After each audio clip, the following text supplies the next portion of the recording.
Bem-vinda, bem-vindo, está no ar o nosso programa O Melhor da Noite, na minha TV Cultura 14.1, em canal aberto para todo o estado do Rio Grande do Norte, TV filiada à TV Cultura. É uma alegria muito grande poder entrar na sua casa diariamente, de segunda às sextas-feiras, no Melhor da Noite, apresentando seu amigo Gleidson Batalha. Eu só tenho que agradecer a você, telespectador fiel da nossa TV Futuro, pela audiência. Impressionante, eu chego nos lugares, todo mundo assiste TV Cultura, assiste a nossa TV Futuro e assiste especialmente o nosso Melhor da Noite, de segunda às sextas-feiras. Olha, terça-feira eu vou ter a alegria de conversar hoje.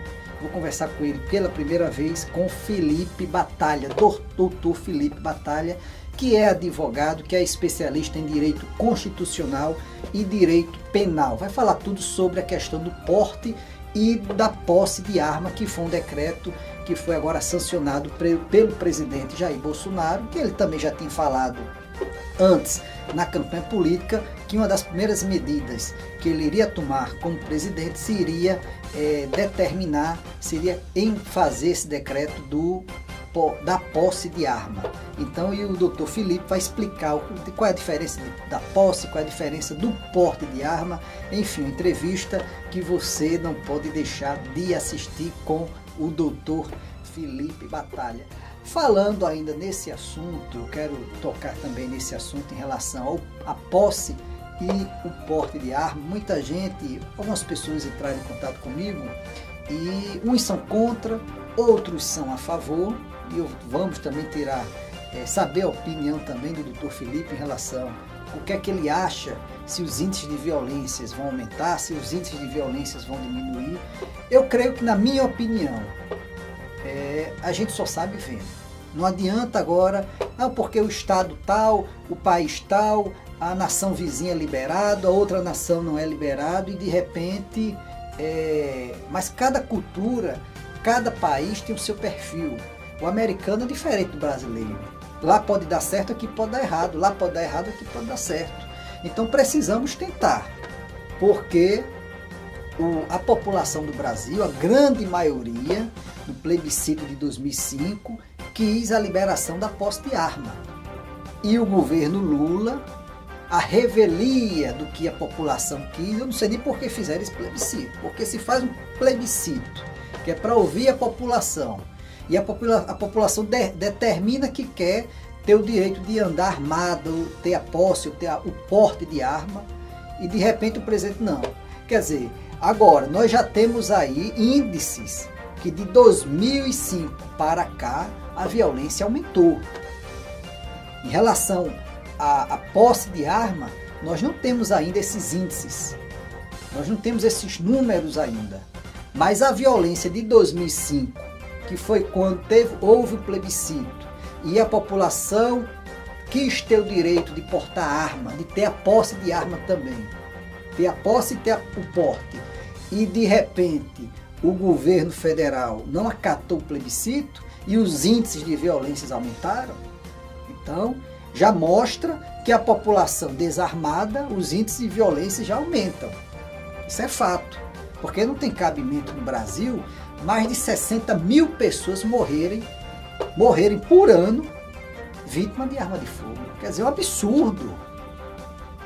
Agora, será que o marginalzinho, o vagabundozinho, será que se ele imaginar que você pode ter uma arma na casa, em casa, ou se amanhã o porte de arma for liberado, e ele pensar, será que ele não vai pensar duas vezes em você estar no seu carro com a sua namorada, deixando a namorada em casa, como ocorreu e ocorre em vários lugares do Brasil? O rapaz está deixando a namorada em casa e vem um marginalzinho e atira. Houve um caso recentemente, não sei se foi aqui no Rio Grande do Norte, eu não me lembro.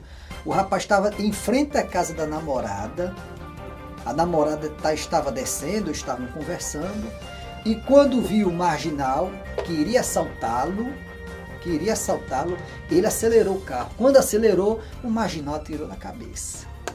E aí, como é que fica? Atirou na cabeça do rapaz, que por trás dele tinha uma mãe, tinha um pai, tinha namorada. Como é que deve estar a namorada hoje dele?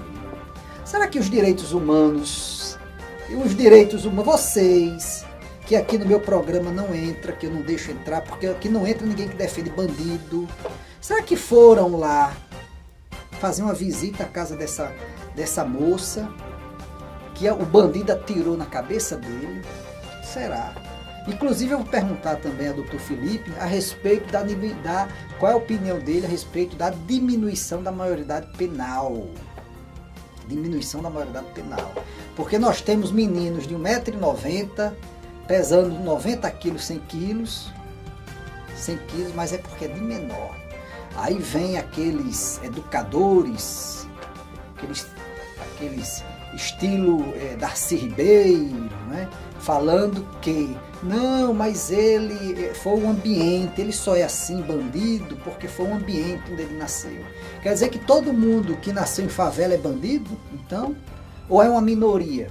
Quer dizer que todo mundo que nasceu em periferia, aqui de Natal, é bandido, é ladrão? Ou é a minoria? Nós temos o livre arbítrio de fazer o que quiser. Ele não foi um menino de 16 anos, ele sabe que se ele assaltar, ele pode levar uma bala da polícia, ele pode morrer, ele vai porque quer. 16 anos não é mais criança não, porque 16 anos pode eleger o maior cargo do Brasil, que é o de presidente da República, e não pode ser preso. Então tem que analisar tudo isso. Se tem que analisar tudo isso, tem que ter esses parâmetros. Vocês que defendem bandido, o menino lá, aquele caso de Maria do Rosário, que Bolsonaro, o então deputado federal Jair Bolsonaro, discutiu com ela, com Maria do Rosário, defendendo o Champinha. Sabe quem foi o Champinha, você que está em casa? Esse caso aconteceu lá no Rio de Janeiro. Um casalzinho de namorados foram acampar, pegaram a barraquinha, foram acampar, o casalzinho de namorados. Coisa de adolescente, menina linda, branquinha, linda menina, parecia uma princesinha. Aí esse Champinha de menor, com os comparsas, pegaram essa menina, renderam o namorado dela, mas antes de matar o namorado, estuprou a menina 300 vezes. Depois matou o namorado na frente da menina, passou 3 dias estuprando a menina e depois matou. De menor. E a Maria do Rosário estava defendendo o Champinha.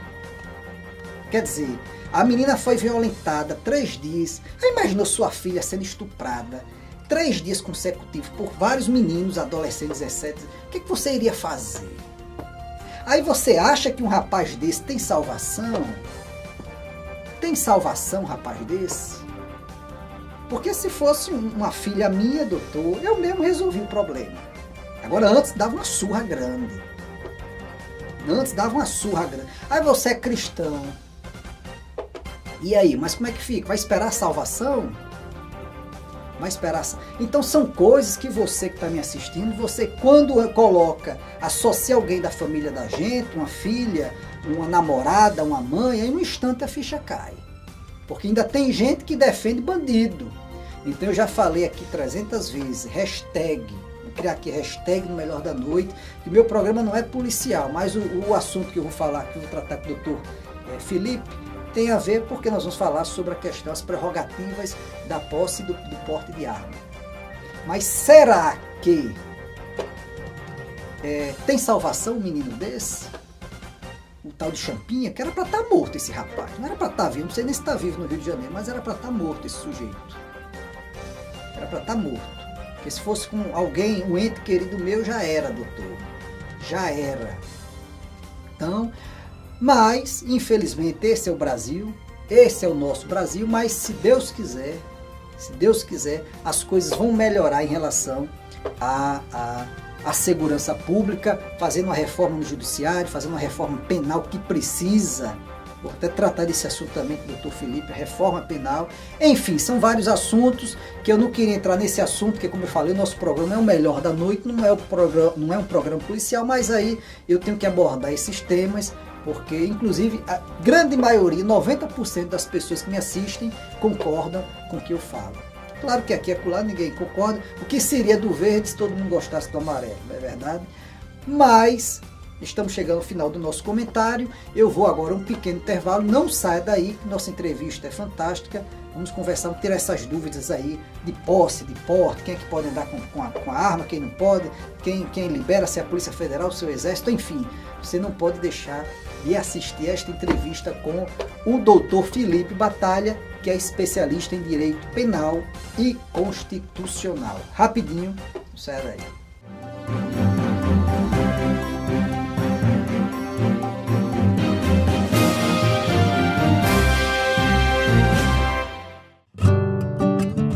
Garanta seu direito à meia entrada nos ônibus e eventos culturais da cidade. Faça sua carteira de identidade estudantil 2018. Com ela você nunca fica na mão. Saiba mais em portaldoestudantenatal.com.br. Chegou na Zona Norte de Natal a mais nova loja de produtos regionais e naturais da cidade, a Pó da Terra. Lá você encontra todos os tipos de produtos regionais como cachaças, rapaduras, licores, pimentas, mel, sequilhos. Lá também você encontra produtos naturais como temperos, chás, castanhas, encapsulados, vitaminas, óleos, farinhas, grãos e uma linha completa de suplementos. A Pó da Terra fica na Avenida Maranguape 360 Panatis, Zona Norte de Natal. Maiores informações pelo número 99806-5759. Aguardamos a sua visita.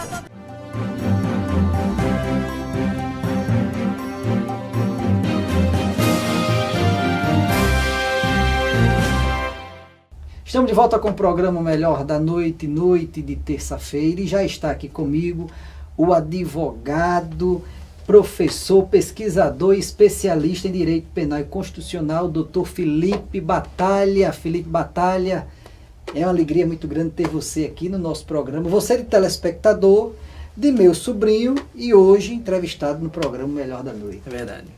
Boa noite, Gleison. Boa noite, telespectadores. É um grande prazer estar presente aqui e ajudar vocês como precisar. Aqui não precisa me chamar de tio, não. Pode chamar de Gleison. De Gleison, tá ok. Felipe, você é especialista em Direito Penal e Constitucional. O que é que abrange o Direito Penal e o Direito Constitucional? Bom, na verdade, o Direito Penal e Constitucional regem as normas basicamente gerais de convivência, de proibição, de direito negativo entre as pessoas, entre as relações. Na verdade, o direito constitucional abrange principalmente o que está descrito em Constituição Federal, que regula principalmente todas as outras normas infraconstitucionais, leis, decretos e etc. Tudo tem que prestar favor ao que tem descrito na Constituição. Então, na verdade, o direito constitucional ele é importante porque ele é a base principiológica de tudo que vem em seguida. Então, todas as relações praticamente fundamentais entre as pessoas têm que estar regulado, têm que estar respeitando a Constituição Federal. E o penal? Bom, na verdade, o direito penal também predispõe o que está escrito na Constituição, mas ele regulamenta principalmente o que não se pode fazer. Então, na verdade, é um código que limita os atos da população. Então, ele proíbe atos. E aí ele gera penas se caso você comete infração àquilo que está proibido no texto da lei. Fala-se muito que se está precisando de fazer uma reforma penal urgente no Brasil. Nessa reforma, o que é que seria mais importante fazer nessa reforma? Bom, na verdade, o que a gente precisa realmente é atualizar o texto da lei. O Código Penal, ele data de mais ou menos 1940, ou seja, já está datado, né? Há várias alterações do cotidiano, da sociedade, do dia a dia ocorreram, do período que foi sancionado o Código Penal até o momento atual. Então a gente nota que há uma necessidade de se atualizar aos dias atuais. Então, se os índices de criminalidade aumentaram, a gente precisa rever em que ponto houve esse aumento para a gente poder codificá-lo no texto e tentar atualizar, para tentar trazer uma melhor qualidade de vida às pessoas. Porque a gente nota que o Código de Processo Penal também anda desatualizado. Então, assim, alguns regulamentos em relação às penas, em relação aos graus de recurso, precisam ser revistos assim, de maneira urgente. Porque a gente percebe na prática algumas aberrações jurídicas, eu que atuo na área percebo, e a gente precisa, em prol da sociedade, em prol da população, tratar melhor esse processo penal, né? A gente percebe algumas atualizações que até não advindas da lei, mas advindas do Poder Judiciário, por exemplo, o Supremo Tribunal de Justiça, que é a questão, o STF também, a questão da prisão em segunda instância. Há diversos questionamentos por ferir a coisa julgada, né, que é o devido processo legal, ele ter as 3 instâncias, os 4 graus de recurso, mas a gente percebe que pode ser interessante a longo prazo porque pode coibir, né, aqueles recursos, né, o processo que atrasa a pena daquela pessoa que está sendo julgada, né? Então, é uma tentativa, através do STF, de tentar legislar. Ele, na função de Superior Tribunal de Justiça, tentar ajudar o legislador a adiantar esse processo de atualização, que a gente chama de mutação constitucional.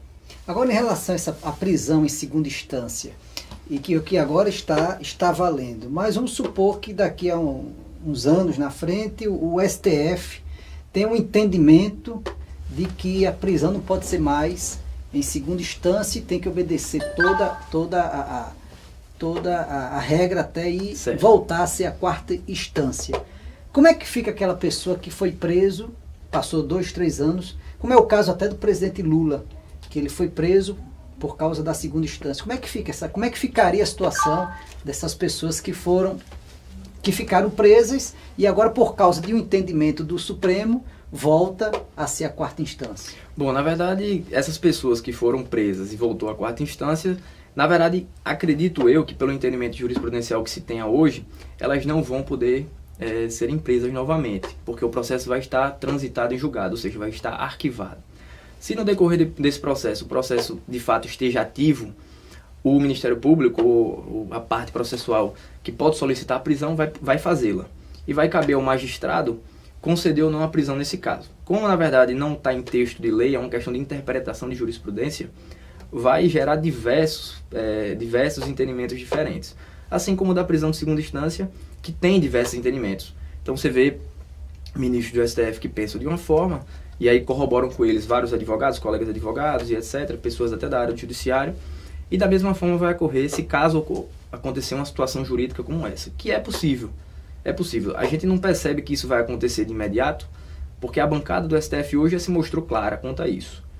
Se caso, com as alterações, obviamente, dos ministros, né, forem surgindo novos ministros com pensamentos diferentes, podem surgir situações como essa. Mas eu acredito que vai depender muito da entidade, da classe que for pedir a prisão. Vai depender muito desse caso, do caso concreto e também de quem for julgar. Porque como não tem um entendimento pacífico em relação a isso, vai abrir um leque muito grande de possibilidades. Eu fiz essa pergunta porque existiram muitos abusos em relação a pessoa ser levada coercitivamente para prestar depoimento. Quer dizer, há uns anos atrás, o sujeito estava em casa, 5 horas da manhã, de repente chegava a Polícia Federal, a Polícia Estadual. Isso. O sujeito não foi nem intimado, porque o correto era ser intimado previamente. Isso. E se ele não foi dar o depoimento naquela data pré-estabelecida, aí se mandava ele ir coercitivamente. Correto. Então aconteceu muito, inclusive quando o Mouro não era ministro, era só juiz, ele intimava, mandava e de repente o sujeito sem saber, aconteceu aqui com o ex-deputado federal João Faustino, ele foi citado em um processo, não foi intimado e de repente a polícia chegou na casa dele, foi levado coercitivamente para prestar depoimento, quer dizer, e muitas vezes até algemado. E muita gente foi penalizada por causa disso. Isso foi um abuso muito grande que aconteceu durante muito tempo, de fato é um abuso. Fere diversas prerrogativas da pessoa que está respondendo um processo, até muitas vezes não criminal, às vezes até um processo administrativo por inquérito e etc, investigação, e é um abuso sim. Percebe-se que hoje, depois de grandes repercussões, em casos, por exemplo, como você citou, houve assim, uma defesa para que não aconteça esse tipo de situação, né? Eu acredito que esse tipo de coisa, com o olhar da mídia, principalmente atingindo pessoas de grande porte, como foi o ex-presidente Lula, que hoje está preso, terá essa proteção um pouco maior, porque é uma prerrogativa que está garantida em Constituição, né? Todos têm direito à ampla defesa, contraditório, e assim, principalmente em fase acusatória, que é o inquérito policial, a investigação, você tem que ter direito à defesa, a não se expor, né? Então, era um direito que estava sendo ferido, sim, com certeza, e eu acredito que agora vai ser um pouco mais protegido. Doutor Felipe, em relação ao decreto Certo. que o presidente Bolsonaro determinou agora recentemente em relação à posse de arma, certo, que foi alvo na campanha dele, ele falou que assim que fosse eleito, iria fazer esse decreto, Isso. Até porque houve um plebiscito em 2005, onde a grande maioria da população brasileira quis ter o direito à posse de arma. Isso. Infelizmente, o governo da esquerda criou argumentos e não acatou a decisão do plebiscito. E agora o presidente, ele determinou que a população pode ter a posse de arma. Agora, muita gente acha que nós vamos voltar a ser o faroeste de antigamente. Porque existe a diferença entre a posse de arma, correto, e o porte de arma. Então explique aqui para o nosso telespectador, numa linguagem bem sucinta, o que é a posse e o que é o porte de arma. Bom, na verdade, essa discussão ela correu muito nos bastidores desde a data da informação de que Bolsonaro ia sancionar esse decreto. Muitas pessoas assim, não têm consciência realmente da diferença e é bom a gente explanar. A posse de armas é o direito de você tê-la na sua casa, na sua residência, ou na sua propriedade rural, se for o caso, e no seu comércio, na sua indústria. Diferentemente do porte, o porte é você ter o direito de transitá-la, né? De você ter a arma para deslocar em qualquer local que você tenha interesse.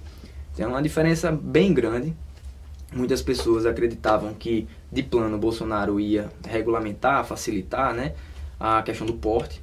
Você vê que ele não fez isso, né? Ele trabalha de uma maneira, até acredito eu, de experimento social. Vamos primeiro trabalhar com a possibilidade de regulamentar, facilitar o posse de armas, né? E para depois, quem sabe, acredito eu, que está na agenda do governo, trabalhar com a questão de facilitação do porte. Até agora a gente não tem como ter certeza mensurar isso. Existem pessoas que são favoráveis, existem pessoas que são contrárias, existem os armamentistas, os desarmamentistas. Existem argumentos para todos os lados. Fato é, a gente precisa aguardar a experiência prática. Então a gente vai precisar dar uma analisada, fazer esse experimento social do que vai acontecer com a posse. É questão de legítima defesa, direito à propriedade.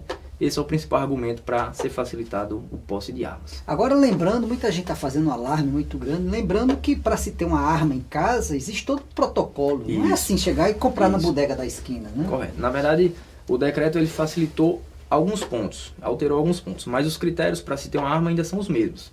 Então você precisa ter uma ocupação lícita, precisa ter aptidão física e técnica, né? Você precisa ter aptidão psicológica, você precisa preencher aqueles requisitos que já estavam na lei do Estatuto do Desarmamento. Isso aí vai continuar.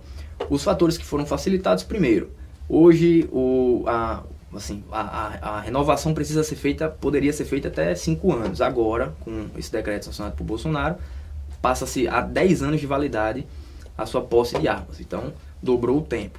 E outro fator importante é que antigamente você tinha que mostrar a necessidade de ter a posse de armas. Essa necessidade ela era subjetiva. Então, a Polícia Federal ela analisava o seu caso, interpretava da maneira que fosse, da maneira que ela quisesse, e dizia se você tinha condições de ter a posse ou não. Hoje em dia é um ato que a gente chama objetivo, ou seja, está linkado em lei, através do decreto, quais são as ocasiões, as ocorrências que você pode ter a posse. Se você preenchê-las, você vai ter direito à posse. Elas são como ser proprietário rural, ter um comércio, uma indústria, ser proprietário de comércio ou indústria, ser um agente público que trabalha com a área da segurança, por exemplo. E o que mais repercutiu é que se for um residente em áreas urbanas, se morar em alguma unidade federativa, um estado ou município, que tenha o índice de violência superior a 10 homicídios por 100 mil habitantes, você tem direito a ter posse de armas, porque já demonstra a efetiva necessidade de legítima defesa. Isso enquadra o Rio Grande do Norte também, tem esses dados. Acredito eu que todos os estados hoje do Brasil e todas as capitais preenchem esses requisitos, com exceção talvez de São Paulo, que os índices vêm diminuindo. Então talvez daqui a algum breve tempo o estado de São Paulo, como unidade federativa, não seja mais suficiente para você declarar, mas a capital com certeza entra. Agora o porte de arma, a Polícia Federal continua ainda autorizando, agora com mais uma burocracia maior, não é isso? Isso, E o exatamente. Exército Brasileiro também tem essa prerrogativa. Tem, né? também tem. O Exército Brasileiro também tem essa prerrogativa. Inclusive, a questão da posse de armas abrangeu agora também os militares ativos e inativos. Então, se você é um militar da reserva, você tem hoje a possibilidade expressa de ter a posse de armas, desde que você comprove os outros requisitos, né? Então, os outros requisitos do antigo Estatuto do Desarmamento também precisam ser preenchidos. Felipe, e em relação aos índices de violência, muitas pessoas falam tem informações dos estados americanos. Existem estados americanos, eles tiram muito parâmetro do americano, da América, dos Estados Unidos. Isso. Porque as leis são estaduais, Isso. as leis não são federais como é no Brasil. Lá, cada estado tem a sua autonomia em relação ao porte de arma, em relação às suas leis. Correto. Então, existem estados que, com o porte de arma liberado, os índices de criminalidade diminuíram. Isso. E existem estados que, com o porte de arma, os índices de criminalidade aumentou. Qual é a leitura que você faz? Qual é o apanhado, vamos dizer assim, que você faz em relação a Bom, isso? o exemplo americano é muito interessante porque os Estados Unidos é um grande experimento social para quem usa argumentos, tanto a favor do porte e da posse, quanto o contrário. O que a gente percebe é que vários fatores são interessantes para você fazer esse julgamento, principalmente a questão social. Então, a gente percebe que estados mais liberais, muitas vezes têm sim os índices de criminalidade mais altos, mas a gente faz uma análise, um apanhado, percebe que tem um índice social um pouco mais baixo, percebe-se que tem um índice de educação um pouco mais baixo. Então a gente tenta compensar dessa forma quando vai interpretar. Alguns estados realmente do sul, por exemplo, tem um índice de criminalidade baixo nos Estados Unidos, como o exemplo do Texas, por exemplo, e é assim, tem o porte de armas liberado. Mas quando você vai fazer outra análise um pouco mais profunda, você percebe que tem uma densidade populacional pequena. Então, são fatores que se levam em conta. Às vezes você vê uma situação urbana muito inchada, né? Uma densidade populacional muito grande. Existem alguns estudos que comprovam que, esse caso, o porte de armas pode ser prejudicial. Então, são vários critérios e fatores. Existe um estado americano, a Califórnia, por exemplo, é um estado que não tem as armas, o porte de armas não é liberado, a posse também é muito difícil de ser conseguida, não é tão simples como nos outros estados, mas lá os índices de criminalidade são os maiores dos Estados Unidos. Então existe toda essa análise, esse estudo. O que a gente pode trazer ao Brasil é a necessidade de, além da legítima defesa e proteção da propriedade que a arma traz, na questão da posse e na porte, é também a questão da melhora da segurança pública no geral e a melhora na educação, nas oportunidades, etc. Todos aqueles fatores que a gente já conhece que precisam ser melhorados no Brasil para se tornar um país de primeiro mundo e com índice de segurança de homicídios baixos. O presidente Bolsonaro ele é a favor da diminuição da maioridade penal de 18 para 16 anos. Você é a favor da diminuição da maioridade penal? Nos moldes atuais da conjuntura, como é que está o Código Penal, o processo penal, etc., eu sou a favor. Mas assim, existem alguns critérios que a gente tem que levar em conta. Então existem algumas possibilidades da redução que podem ser interessantes, como por exemplo, houver redução, mas antes disso se tenha um cuidado com aquele adolescente, no ponto de vista de qual tipo de crime ele cometeu.